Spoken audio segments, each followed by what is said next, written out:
আমাদের যেই বিবিএনের যে প্রিভিয়াস ইয়ার কোশ্চেনগুলো আছে 2021, 2022, 23 এবং 24 সালের যে প্রিভিয়াস ইয়ার কোশ্চেন আছে সেগুলো ডিসকাশনের আজকে হচ্ছে 5 নাম্বার ক্লাস। এর আগে 4টা ক্লাস হয়েছে, তার মধ্যে 2021-এর দুটো একটা পার্টে ডিসকাস করা হয়েছে, আর দুটো ক্লাসে 2022-এ ডিসকাস করা হয়েছে, আজকে 2023। যারা আগের ক্লাসগুলো দেখোনি আমার ইউটিউব চ্যানেলের প্লেলিস্টে যাবে, যেই পিবিএন 2025 সেখানে প্লেলিস্টে পেয়ে যাবে। এছাড়াও এই ভিডিও ডেসক্রিপশানে পেয়ে যাবে। তো চলো শুরু করা যাক।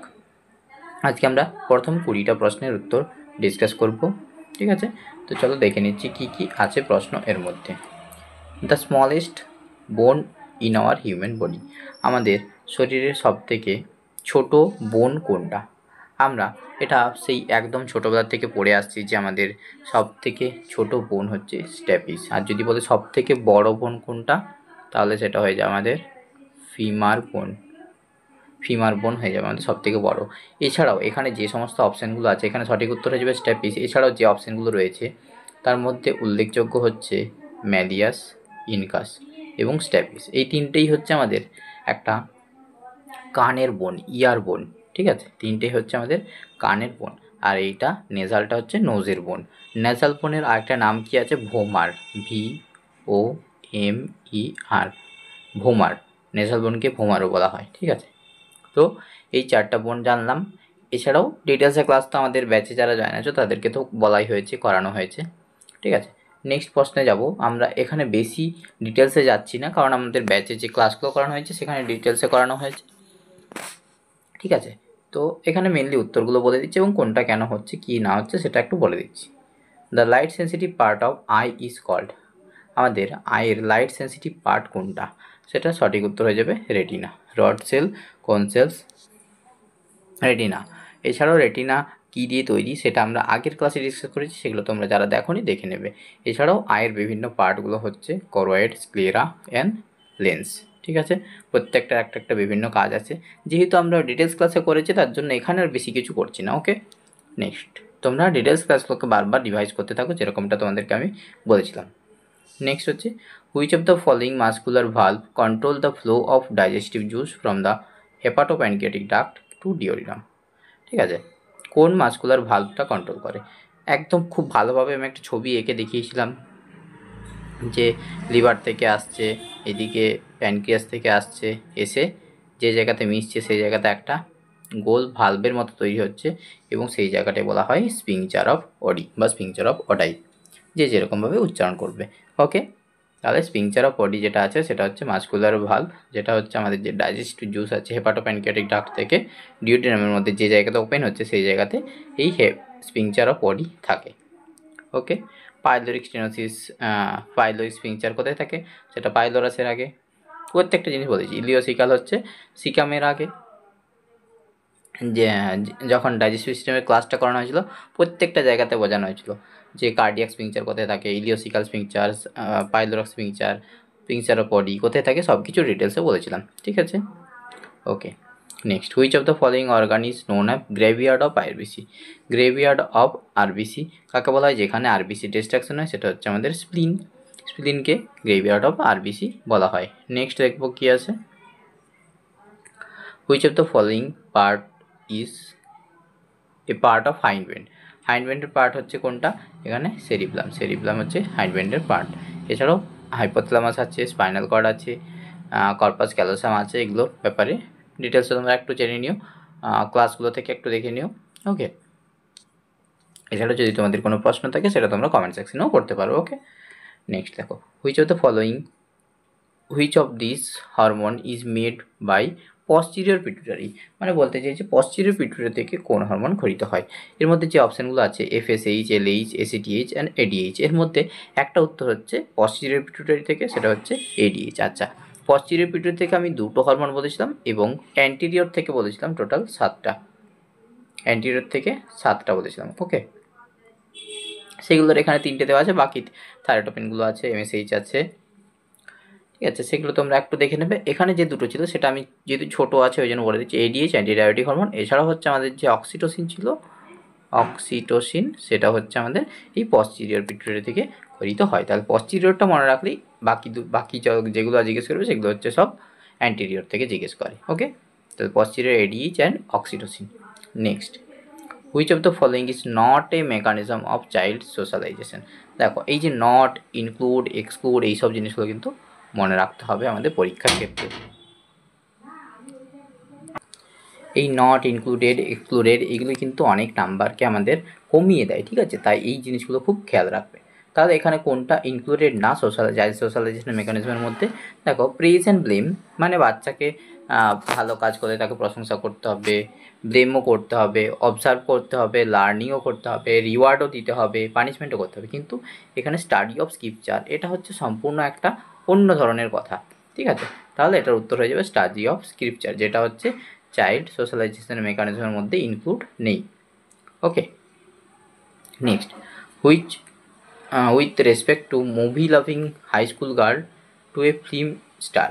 তাহলে এখানে কি বলেছে, একটা movie loving high school girl আছে এবং সে তার সাথে যে ফিল্ম স্টারের যে একটা রেসপেক্ট, সেটা কী রকমের গ্রুপকে রেফার করে, সেটা হচ্ছে আমাদের রেফারেন্স গ্রুপ। এক্ষেত্রে আমাদের যদি আরও ডিটেলসে আমরা জানতে চাই তাহলে সেখানে কী কী আছে, প্রাইমারি গ্রুপ আছে, সেকেন্ডারি গ্রুপ আছে, ইন গ্রুপ আছে, আউট গ্রুপ আছে এবং রেফারেন্স গ্রুপ, 5 রকমের গ্রুপ হয়, ঠিক আছে? 5 রকমের। যদি প্রাইমারি গ্রুপের কথা বলতে চাই, আমি একটু ছোট্ট করে বলছি, হ্যাঁ, বেশি ডিটেলসে বলছি না। প্রাইমারি গ্রুপ হচ্ছে যেগুলো আমরা ফেস টু ফেস ইন্টারাকশান করি, ডিরেক্ট কথা বলি, ঠিক আছে? যেমন হচ্ছে আমি আমার ফ্যামিলিতে থাকি বা আমার নেইবারদের সাথে যেরকম ফেস টু ফেস ডিরেক্ট কথা বলি, ডিরেক্ট ইন্টারাকশান থাকে, ঠিক আছে? সেকেন্ডারি গ্রুপ কি? সেকেন্ডারি গ্রুপ হচ্ছে আমরা যেমন স্কুল কলেজে যাই, ঠিক আছে, বা কোনো ক্লাবে যাই, সেগুলো হচ্ছে সব সেকেন্ডারি গ্রুপ। সেখানে আমাদের সবাই সবাইকে জানি না। একটা স্কুলে দেখবে 1000 জন আছে, সেখানে আমরা প্রত্যেককে জানি না, প্রত্যেকের সাথে চিনি না। কিন্তু প্রাইমারি গ্রুপে হচ্ছে আমাদের নেইবারদের সাথে বা আমার ফ্যামিলির মধ্যে আমরা প্রত্যেককে চিনি, সেটা হচ্ছে সেকেন্ডারি গ্রুপ। ইন গ্রুপ হচ্ছে আমি যেটার পার্ট। যেমন আমি এখন হচ্ছে একটা হসপিটালে ওয়ার্কিং আছি, তার সাথে আমি হচ্ছে এখানে কোচিং করাই, মানে আমি এই ইউটিউব কমিউনিটির একটা পার্ট, আমি ওই হসপিটালের একটা পার্ট। এছাড়াও আমি যদি কোনো কলেজে পড়াই, সেই জায়গারও আমি একটা পার্ট, ঠিক আছে? তো এরকম কোন জায়গায় আমি ইনক্লুডেড আছি সেটা হচ্ছে আমার ইন গ্রুপ। আর আউট গ্রুপ হচ্ছে আমি যার মধ্যে ইনক্লুডেড নেই। ধরো আমি এখানে কোচিং করাই, ঠিক আছে, আমি নার্সিং নেক্সট লাইফ বা টিএনসি নার্সিং ক্লাসেস এর মধ্যে ইনক্লুড নেই, মানে ওটা হচ্ছে আমার আউট গ্রুপ। যেখানে এই অপশানটা নেই সেটা হচ্ছে আউট গ্রুপ, মানে যেটার মধ্যে আমি ইনক্লুড নেই, ঠিক আছে? আর রেফারেন্স গ্রুপ হচ্ছে আমি একরকম আছি, আমি সেরকম হতে চাই, ঠিক আছে? আমি একরকম আছি, আমি সেরকম হতে চাই, মানে কাউকে একটা রেফার করছে, রেফারেন্স, ঠিক আছে? ডিলিউশন অফ রেফারেন্স বলে একটা জিনিসকে পড়াবো আমাদের মেন্টাল হেলথ নার্সিং যখন পড়ানো হবে তখন, ঠিক আছে? তো সেক্ষেত্রে ভালোভাবে বুঝতে পারে রেফারেন্স গ্রুপ মানে হচ্ছে আমি আছি একজন, আমি মুভি দেখি, আমি হাই স্কুলের একটা মেয়ে আছে, সে হচ্ছে মুভি দেখে, তো তার ওই যে ফিল্ম স্টারের প্রতি যে রেসপেক্ট, সেইটা হচ্ছে তার রেফারেন্স গ্রুপ, মানে সে সেরকম হতে চায়, ঠিক আছে? মানে এরকম করে মনে রাখতে পারো, ঠিক আছে?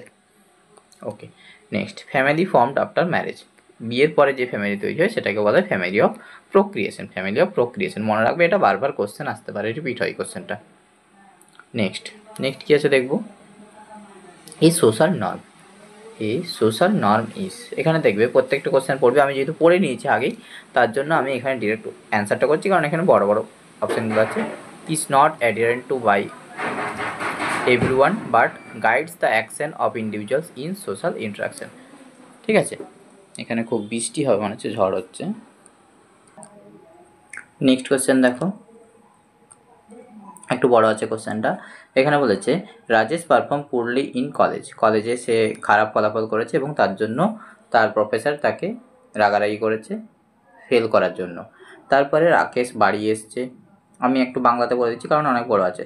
তার মা তাকে খাবার দিয়েছে এবং সে তার মায়ের প্রতি খাবারটা ওভার কুকড হয়ে গেছে এবং সবজিটা বেশি সল্টেড হয়ে গেছে, তার জন্য তার মায়ের উপর চিৎকার করছে।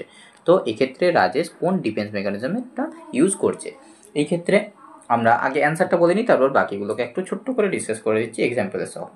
যেমন আমরা যখন সাইকোলজির ক্লাসে যখন আমরা এই ডিফেন্স মেকানিজম বা মেন্টাল মেকানিজম যেগুলোই বলো না কেন, সেগুলো যখন আমরা পড়েছিলাম, আমরা প্রত্যেকটা ডিফেন্স মেকানিজমকে এক্সাম্পলের সহিত এবং কিছু টার্মিনোলজি মনে রাখার জন্য তোমাদের বলেছিলাম। সেক্ষেত্রে একটা জিনিস বলেছিলাম যে যখন ডিসপ্লেসমেন্টের অ্যান্সার হবে তখন তোমরা একটা জিনিস লক্ষ্য করবে যে কোনো বড় কেউ তাকে বকাঝকা করছে, কিন্তু তাকে যদি বলতে যায় তখন সে বিপদে পড়তে পারে, তার জন্য সে তার লেস থ্রেটেনিং যে আছে তার মাকে বকলেও সে তার মা হয়তো কিছু করবে না, কিন্তু যদি প্রফেসর কাছে বকতে যায় রাজেশ, সেক্ষেত্রে কিন্তু তার কপালে দুঃখ আছে, ঠিক আছে। তাই জন্য সে তার প্রফেসরের ওপরে রাগটা সেটা তার মায়ের ওপরে দেখাচ্ছে। এটাই আমরা পড়েছিলাম যে ডিসপ্লেসমেন্টে একজনের রাগ আরেকজনের উপরে দেখায়, এবং যার উপর দেখায় সে হচ্ছে অন্যজনের তুলনায় লেস থ্রেটেনিং। তাহলে এখানে উত্তর হয়ে যাবে ডিসপ্লেসমেন্ট, এটা উত্তর হয়ে যাবে ডিসপ্লেসমেন্ট। আচ্ছা, যদি বলে রিগ্রেশন, এই রিগ্রেশনের ক্ষেত্রে আমরা কি বলেছিলাম? রিগ্রেশনের ক্ষেত্রে বলেছিলাম দেখবে যে প্রবলেমটাই ফেস করতে চায় না। ধর একটা কোনো কঠিন কাজ দিয়ে দিল, সে কান্নাকাটি শুরু করে দিল, এরকমভাবে এক্সাম্পলটা বলেছিলাম, তোমাদের মনে আছে আশা করি। যদি মনে না থাকে সাইকোলজি ক্লাসটা একবার রিভিশন করে নিও। র্যাশনালাইজেশনের ক্ষেত্রে আমরা কি বলেছিলাম? যে আমি কোনো একটা কাজ পাচ্ছি এবং সেটাকে খারাপ বলে দিচ্ছি, যেমন আঙ্গুর ফল টক, এরকম এক্সাম্পল দিয়েছিলাম। ইন্টেলেকচুয়ালাইজেশন মানে আমার বুদ্ধিমত্তাকে আমাকে কাজে লাগিয়ে সেই জায়গাটা থেকে একদম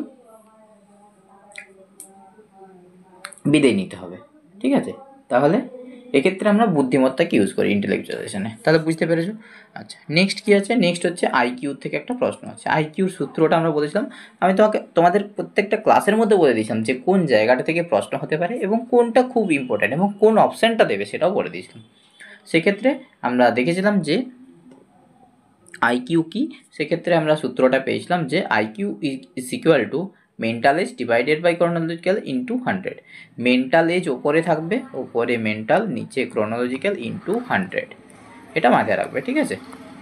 তাহলে এটা গেল অপশান বি। নেক্সট কি আছে? Which part of the brain is responsible for behavioural and emotional response.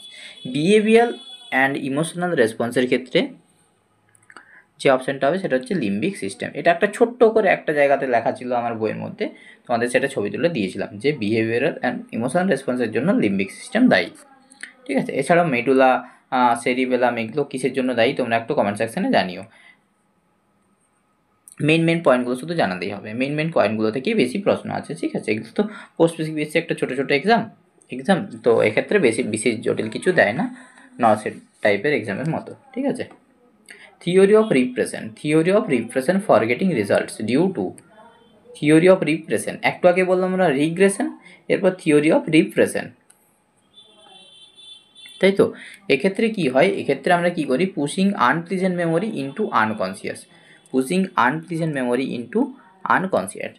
রিপ্রেশনের ক্ষেত্রে মনে রাখবে আনকনসিয়াস ইয়েটা থাকবে, আর সাবপ্রেশনের ক্ষেত্রে কনসিয়াসলি আমরা সেটাকে কী করি কনসিয়াসলি। তাহলে রিপ্রেশন থাকলে সেখানে আনকনসিয়াস থাকবে, আর সাবপ্রেশন হলে সেখানেই কনসিয়াস থাকবে। নেক্সট কি আছে দেখব। আচ্ছা, the maximum effect of drug. এই যে প্রত্যেকটা জিনিস, therapeutic index, efficacy, adverse effect, potency, প্রত্যেকটা জিনিসকে একটা গ্রাফের মধ্যে তোমাদেরকে বলেছিলাম ফার্মাকোলজির ক্লাসে, মনে আছে? যদি মনে না থাকে অবশ্যই ক্লাসটাকে রিভিশন করবে, কারণ অনেক কিছু ভুলে যেতেই পারো, ভুলে যাওয়াটা স্বাভাবিক, একজন স্টুডেন্টের ক্ষেত্রে ভুলে যাওয়াটা স্বাভাবিক, ঠিক আছে। তো বারবার সেই জিনিসটাকে দেখতে থাকবে, একটা গ্রাফের মতো করে তোমাদেরকে করে দিয়েছিলাম, efficacy, potency, therapeutic range, therapeutic index, প্রত্যেকটা জিনিসকে একটা গ্রাফের মতো করে তোমাদেরকে এক্সাম্পল দিয়ে বুঝিয়ে দিয়েছিলাম। আর হ্যাঁ, এখানে হয়তো বলছি যে কোন ক্লাসে করেছিলাম, সেটা যারা বুঝতে পারছো না তাদেরকে বলে রাখি, আমাদের এখানে post basic BSc nursing, RRB nursing superintendent, West Bengal CHO, West Bengal staff nurse, এই সমস্ত এক্সামের জন্য কোচিং ক্লাস দেওয়া হয়, অবশ্যই সেটা পেড ক্লাস। তো যারা জয়েন করতে চাও, এই ভিডিও শেষের দিকে আমি ডিটেলস বলে দেবো, সেক্ষেত্রে তোমরা দেখে নিও। এছাড়াও আমার চ্যানেলে ভিডিও দেওয়া আছে এই ডিটেলস নিয়ে। নেক্সট দেখো, নেক্সট হচ্ছে best indicator of HIV prognosis. Is CD4 sell count. এক্ষেত্রে প্রগনোসিস বলেছে, কথাটা মনে রাখবে, প্রগনোসিস বলেছে, তাই এক্ষেত্রে CD4 সেল কাউন্ট হয়েছে, CD4 সেল কাউন্ট উত্তর হচ্ছে। ওকে, এটা মাথায় রাখবে, এখানে প্রগনোসিস কথাটা আছে, মনে রাখবে, প্রত্যেকটা জিনিসকে মনে রাখবে, তাহলে অন্যান্য প্রশ্নের সাথে এর ডিফারেন্সিয়েশন তোমরা করতে পারবে। নেক্সট হচ্ছে which of the following aminoglycoside antibiotic has broad spectrum of antibacterial action. তোমাদেরকে মনে আছে তোমাদের যে কোনটা ব্রড স্পেকট্রাম, কোনটা ন্যারো স্পেকট্রাম, কোনটাকে ব্রড স্পেকট্রাম কেন বলবো, ন্যারো স্পেকট্রাম কেন বলবো, তোমাদের পুরো মনে থাকার কথা যদি তোমরা ক্লাসগুলো ঠিক করে থাকো। তোমাদের মনে হবে যে কিছু বাকি আছে, কিন্তু কিচ্ছু বাকি নেই। তোমাদের প্রত্যেকটা জিনিসের মধ্যে কিন্তু তোমাকে এক্সামে ডিরেক্ট কোশ্চেন ধরে দেবে না যে এই লাইনটা বই আছে এই লাইনটাই দেবে, এরকম না। কিন্তু তোমাকে ওই লাইনটা পড়তে হবে, পড়ে থিওরিটা বুঝতে হবে এবং সেটাকে কাজে লাগাতে হবে কোশ্চেনে। যেমন ব্রড স্পেকট্রাম ন্যারো স্পেকট্রাম পড়ে দিয়েছিলাম, এরপর সেই অ্যামাইনো গ্লাইকোসাইড গ্রুপের মধ্যে কোনটা ব্রড স্পেকট্রাম কোনটা ন্যারো স্পেকট্রাম সেই অনুযায়ী তোমাদের এক্সাম্পল দেখে থেকে সেক্ষেত্রে উত্তরটা করতে হবে। এখানে উত্তর হয়ে যাবে অ্যামিক অ্যাসিড, এখানে উত্তর হয়ে যাবে অ্যামিক অ্যাসিড। নেক্সট হচ্ছে which of the following food enhance the absorption of iron supplementation.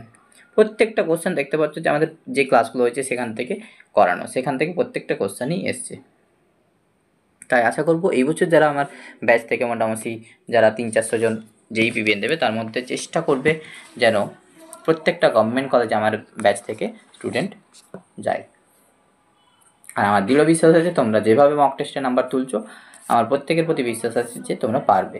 তোমরা বারবার মক টেস্টগুলো যেগুলো তোমাদের নিয়েছি গ্রুপের মধ্যে সেগুলোকে দিতে থাকো এবং ক্লাসগুলো রিভিশন করতে থাকো। তো দেখো এখানে আয়রন অ্যাবসর্পশনের জন্য কোন খাবারটা হেল্প করে এখানে। তো এক্ষেত্রে দেখো অপশান বি উত্তর হয়ে যাবে অরেঞ্জ জুস। অরেঞ্জ জুস কেন উত্তর হবে? কারণ এর মধ্যে কী আছে? এর মধ্যে ভিটামিন সি আছে, এর মধ্যে ভিটামিন সি আছে, তাই তো। আর আমরা জানি ভিটামিন সি হচ্ছে আয়রনের অ্যাবসর্পশনে হেল্প করে। আচ্ছা বলো তো আয়রন অ্যাবসর্পশন জিআই ট্র্যাকের মধ্যে কোন জায়গাতে সব থেকে বেশি হয়? কোন জায়গাতে আয়রনের অ্যাবসর্পশন তোমাদের সব থেকে বেশি হয়? যদি আমি বলে থাকি আগের ক্লাসে তোমরা লক্ষ্য করবে ডিওডেনামের মধ্যে সব থেকে বেশি আয়রনের অ্যাবসর্পশন হয়। ঠিক আছে, এই কথাগুলো মনে থাকবে। প্রত্যেকটা জিনিস যেগুলো এক্সট্রা মনে হচ্ছে পাচ্ছি সেগুলোকে কিন্তু নোট ডাউন করতে থাকবে। ঠিক আছে, যেগুলো এক্সট্রা পাচ্ছ সেগুলোকে নোট ডাউন করতে থাকবে। নেক্সট আছে দেখো which of the following drug is an example of proton pump inhibitor. কী বলেছিলাম? যখন প্রোটন পাম্প ইনহিবিটর আসবে তখনই তার শেষে কী আসবে? প্রাজল। শেষে কী আসবে? প্রাজল। তাহলে প্যান্টোপ্রাজল, ল্যান্সোপ্রাজল, অ্যাসোমিপ্রাজল, রেবিপ্রাজল, মনে আছে তো? নেক্সট দেখো the side effect of nitroglycerin. NTG কিসের ড্রাগ? এনটিজি নাইট্রোগ্লিসারিন বলি। এটাকে আমরা কোন রুটে দিই? সাবলিঙ্গুয়ালে দিই, টাঙের নিচে সাবলিঙ্গুয়াল রুটে আমরা দিয়ে থাকি। কোর জন্য বেশি ইউজ হয়? কোন কারণে? সেটা হচ্ছে অ্যানজাইনা পেক্টোরিসের ক্ষেত্রে সব থেকে বেশি এনটিজি ইউজ হয়, ড্রাগ অফ চয়েস। নেক্সট কী আছে? আচ্ছা সাইড ইফেক্ট জিজ্ঞেস করেছে। মোস্ট কমন যে সাইড ইফেক্ট বা হয় সেটা হচ্ছে যে হেডেক, এই কথাটা মনে রাখবে। ঠিক আছে, প্রত্যেকটা জিনিসেরই কিছু কিছু মোস্ট কমন সাইড এফেক্ট থাকে, কিছু কার্ডিনাল সাইন থাকে কিছু ডিজিজের। তো সেই জিনিসগুলোকে যেগুলোকে পয়েন্ট আউট করে দেবো পড়ানোর সময় আমি, সেগুলোকে তোমরা চেষ্টা করবে সেগুলোকে মনে রাখার। আচ্ছা, এই হলো 20টা কোশ্চেন ডিসকাশন। নেক্সট পার্টে আমাদের পরের দিন যেদিন ভিডিও আসবে সেদিন তোমাদের এই নেক্সট পার্টটা করিয়ে দেওয়া হবে। ঠিক আছে, তো এরপর যারা আমাদের ব্যাচে জয়েন হতে চাও তাদের জন্য কিছু ডিটেলসের ভিডিও আছে, সেটা দেখিয়ে দিই। দেখো আমাদের ব্যাচে যারা জয়েন করবে তাদের জন্য কিছু বেসিক ডিটেলস একটু শর্টে বলে দিচ্ছি। ঠিক আছে, তো এখানে কৈরাবর নার্সিংয়ে কোচিং দেওয়া হয় এবং এখানে যে ফোন নাম্বার দেওয়া আছে এই ফোন নাম্বারে তোমরা কন্ট্যাক্ট করতে পারো 8436117614। টাইম দেওয়া আছে সকাল 11টা থেকে বিকেল 5টা অবধি। হোয়াটসঅ্যাপ কল অ্যাভেলেবেল আছে, কারণ এখন কিছুদিনের জন্য ডিরেক্ট কলটা বন্ধ রাখা হয়েছে সিমটা পোর্ট করার জন্য। ঠিক আছে, তো তোমরা হোয়াটসঅ্যাপে কল করতে পারো বা হোয়াটসঅ্যাপে মেসেজ করতে পারো। দেখো কী ব্যাচ আছে আমাদের এখানে। JEE-PBN-এর 2021 সালের এক্সামের জন্য ব্যাচ আছে, যেটার ফিস আছে 1199 টাকা। WBCHO-র ব্যাচ আছে 599 টাকা। WB স্টাফ নার্সের ব্যাচ আছে 1199 টাকা। এরপর বলে দিচ্ছি কিছু ব্যাচ ফ্রি আছে, অনলি জয়নিং ফিস লেখা আছে, no more fees after that. মানে এই ফিসটা একবার জয়নিং করলে আর কোনো দিন দিতে হবে না। ঠিক আছে, JEE-PBN-এর যে ব্যাচটা আছে 1199 টাকা, এই ব্যাচে যারা জয়েন করবে তারা এই CHOর ব্যাচটা সম্পূর্ণ ফ্রি পাবে। এছাড়াও যারা স্টাফ নার্সের ব্যাচটা জয়েন করবে তারা CHOর ব্যাচটা সম্পূর্ণ ফ্রি পাবে। মানে এটা নিলে এটা ফ্রি, আবার এটা নিলে এটা ফ্রি। ঠিক আছে, বুঝতে পেরেছো? এবং JEE-PBN-এর ব্যাচটা নিলেই তোমার স্টাফ নার্স CHO সব ব্যাচেরই ক্লাস মানে পুরোপুরি এক্সামের জন্য প্রিপেয়ার হয়ে যাবে। ঠিক আছে, নেক্সট কী আছে দেখো, তোমরা ডিটেলসগুলো এখান থেকে দেখে নিও। নেক্সট দেখো আমাদের RRB ব্যাচ চলছে, 1499 টাকা ফিস আছে।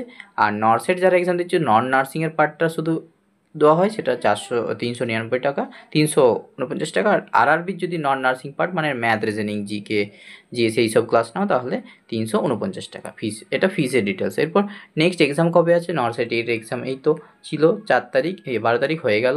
আরআরবির এক্সাম আছে এই ডেটে, এবং পরের বছর আরআরবির এক্সামটা এখনও দেয়নি, তবে ফর্ম ফিল আপ হবে পরের বছর 2026-এর মধ্যে ফর্ম হতে পারে, এবং যেটার ফর্ম ফিল আপ হবে এই বছর আগস্ট সেপ্টেম্বর মাসের মধ্যে। তো সেটার জন্য তোমরা এখন থেকে জয়েন হতে পারো, কারণ একটা পরীক্ষার জন্য 1 বছর না পড়লে কিচ্ছু হয় না, ওই 6 মাস পড়লে শুধু লোক দেখানো পড়া হয়, ঠিক আছে। JEE-PPN এক্সাম ডেট আছে 12/7/2025, ফর্ম ফিল আপ হবে এপ্রিলের লাস্ট বা মেয়ের ফার্স্ট উইকে। নরসেট 9 হচ্ছে 14/9/2025, ফর্ম ফিল আপ হবে আগস্ট 2025-এ।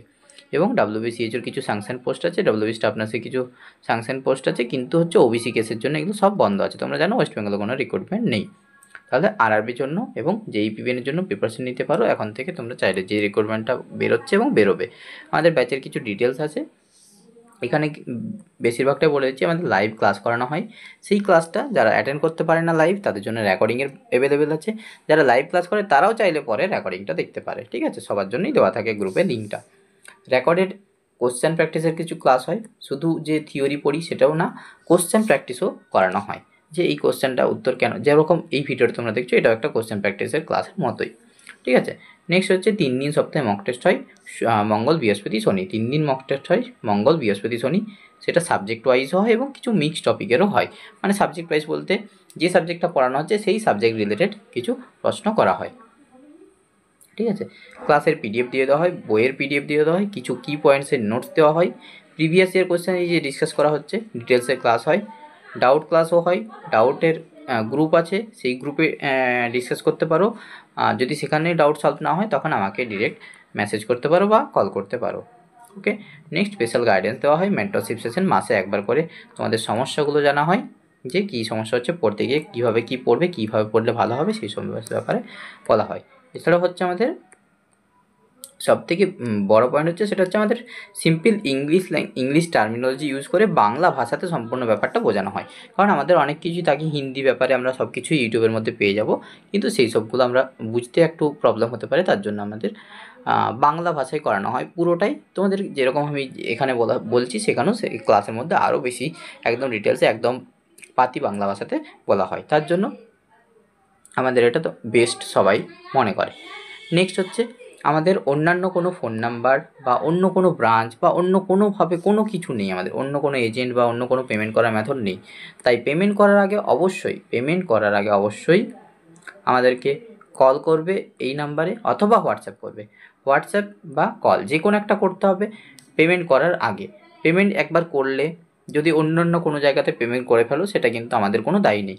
তার জন্য পেমেন্ট করার আগে অবশ্যই এই নাম্বারে কল বা হোয়াটসঅ্যাপ করে কনফার্মেশন নিয়ে নেবে। অন্য কোনো নাম্বার নেই, আমাদের একটাই নাম্বার।